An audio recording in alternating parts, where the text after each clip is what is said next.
So yesterday somebody was asking me about some hip exercises. This lady was saying how her hip was feeling very tight. She kept using the word tight and she wanted to stretch it out so that it would feel more loose. Now, that made me think about the language that we use whenever we talk about our body and the things that we want it to do and the ways in which we want it to feel.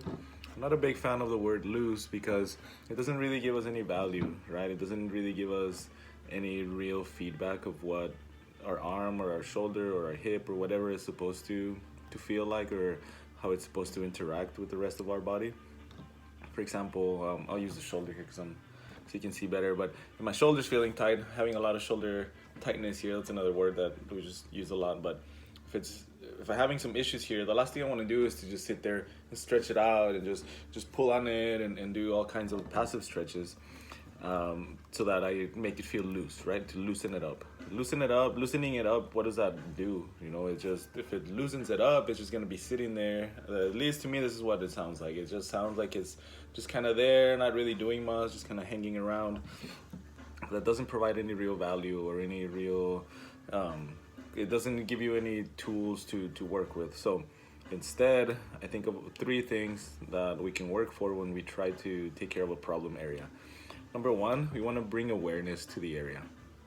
Okay, awareness meaning, how is this joint supposed to move in the first place, right? So taking the shoulder joint, for example, it's a ball and socket joint. So there's gonna be a lot of rotation coming in here like this. So if I put my arm out like this, there's gonna be a lot of rotation happening here. There's also a lot of rotation happening out in this outer range of motion. So we can combine both and have this range of motion as well as this internal and external rotation here. Okay, so if I don't even have that ability to move in these certain ranges of motion, of course my body is going to start developing some stability issues, some range of motion issues. It's going to neglect these ranges of motions that I don't work on over here. So then it will start to get tight and it will start to cause pain and all these other things. So again, bringing awareness to the area is very important. Another thing we want to do is we want to mobilize it. These kind of go hand in hand. All three of these kind of go hand in hand, but we mobilize it. Again, we explore what the joint does in the first place. It's a ball and socket joint, so there's a lot of rotation happening here. There's a lot of movement up and around. So we explore that movement. We do. You've seen people do these rotations here, right? We can do it like this. We can do these big circles out here. So explore all the range of motion that you have available, and that'll bring awareness and that'll help you. And by you mobilizing it, then you're going to better understand your body. You're better going to understand in which ranges of motion you can work in.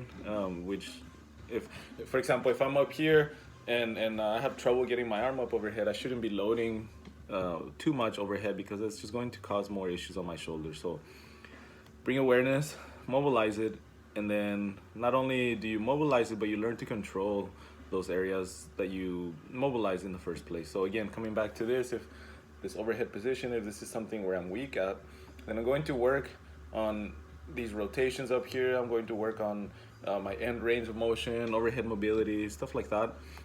I'm not just gonna go and hammer out a bunch of push-ups and hammer out a bunch of straight military press and say, yeah, hopefully that'll just fix my arm and hopefully, you know, that I'll get more flexible that way. Or I'm not just gonna stretch myself into a certain position to make things looser or whatever. So to wrap things up, just a little bit of a different way in which we can approach how we want our body to feel, what we want our body to do, and the relationship we want with our body, with our joints and our muscles. Okay, so if you're having trouble with any area, with your foot, with your hip, with your shoulder, take these 3 steps first. Bring awareness to that area, move the joint in every range of motion that you have, so you're gonna be mobilizing it as well. And then earn control over those ranges of motion. Okay, and I say earn because it's hard work. Mobility is hard work. It's not just something that you do as a warm-up or as a cool-down. It should be a consistent practice that you add progressive overload, just like any other strength training program. So if you have any questions on that, let me know. Any questions on mobility, any questions on reducing pain in any of your body parts, anything that's bugging you. If you need help to learn to bring awareness, to mobilize, and to control anything in your shoulders, in your back, in your hips, anything. Let me know. We would love to help you out.